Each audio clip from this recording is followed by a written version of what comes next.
Coucou tout le monde! Aujourd'hui on fait une petite vidéo pour vous présenter Everdell. Du coup Everdell, parce qu'il y a vraiment besoin de le présenter, c'est un jeu en fait qui a vraiment cartonné depuis sa sortie en fait et sa présentation à Essen. C'est un tout en fait, il n'y a pas un seul truc qui a fait que le jeu a vachement buzzé, c'est déjà la qualité du matériel, on voit le magnifique art qu'ils ont fait en 3D, tous les petits pions, les petites ressources qui sont super jolies, et puis le thème, parce que quand même c'est assez sympa sur les animaux de la forêt, les illustrations des cartes, enfin c'est une association, c'est un tout, et c'est un tout qui marche bien. Donc du coup, la trame d'Everdell, c'est qu'on va incarner donc du coup le peuple de la forêt. On va essayer en fait de construire et d'améliorer en fait notre village en fait tous ensemble. Et ça allie trois grosses mécaniques en fait du monde du jeu de société la collecte de ressources, la pose d'ouvriers et la collection de cartes.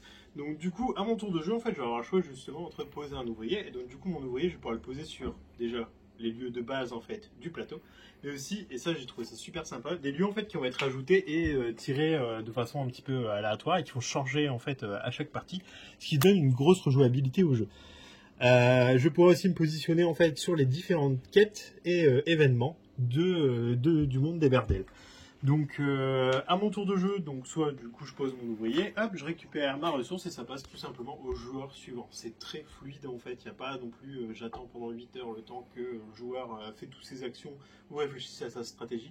On n'est pas non plus hyper dépendant des actions des autres joueurs, même si comme il y a de la pose d'ouvrier, on va avoir ce côté de tu fais l'action que j'aimerais bien faire, donc j'attends quand même qu'il libère la place. Et donc du coup sinon le deuxième aspect se joue beaucoup par rapport aux cartes. Et donc du coup sur les cartes, donc, du coup, comme Fabien vous l'a montré, vous avez souvent, donc du coup vous avez un petit peu la typologie de la carte qui va être classique, le coût de la carte, son type, son nombre de points de victoire et les actions en fait qui vont pouvoir être engendrées par cette carte, en sachant qu'il y a deux types assez importants en fait de cartes, les personnages et les lieux.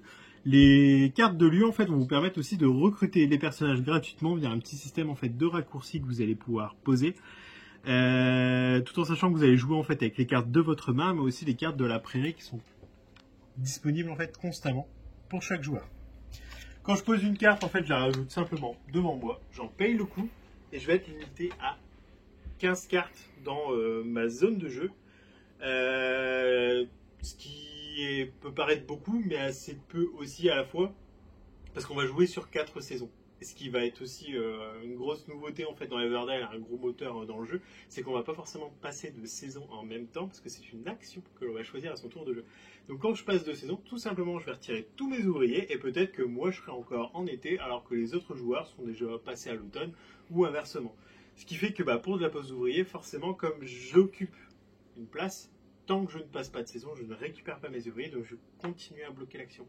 Ce qui peut être aussi un petit peu gênant du coup pour les autres joueurs. Il y a une mécanique aussi où on va pouvoir marquer des points de victoire via la défausse, et si jamais on ne sait pas quoi faire de ces actions, on peut toujours en fait aller au havre de paix pour défausser des cartes et récupérer une ressource en fait au choix. Forcément, comme il y a beaucoup de cartes en fait différentes dans le jeu, comme je vous l'ai expliqué, il y a une synergie en fait entre les bâtiments et les personnages, et il y a aussi en fait des combos assez importants via des effets de cartes. Genre par exemple dans les phases de production qu'il va y avoir au printemps et en automne, je vais pouvoir récupérer des ressources que je vais pouvoir redépenser dans d'autres bâtiments, que je vais pouvoir régénérer, qui va permettre de régénérer un tel bâtiment et activer l'effet d'un autre personnage. Donc il y a vraiment des synergies à trouver, et c'est pas en une partie qu'on en a fait le tour, clairement. Moi j'en ai 5-6 parties à mon actif, et on me dit demain enfin Everdell, je lui dis oui avec plaisir. Surtout que le concept en fait de saison fait qu'on récupère aussi, ça je l'ai pas dit, des ouvriers en fait à chaque saison, et du coup ça accroît entre guillemets le nombre d'actions qu'on peut faire aussi entre elles. Va y avoir des petits objectifs aussi communs à chaque joueur, mais du coup si je suis le premier à poser un ouvrier et valider cet objectif, ça me permet de récupérer la carte, et donc du coup les points de victoire qui y sont associés. Et ça pareil, comme c'est des cartes, ça change à chaque partie. Donc du coup Everdell, un jeu 1 à 4 joueurs, parce que du coup je vais pas expliquer, mais il y a un mode solo qui peut être fait, et donc du coup qui va être dépendant d'un dé. Et des parties, clairement, je pense sur la boîte, ils doivent mettre 90 minutes. Ouais, c'est ça, 40 à 80 minutes.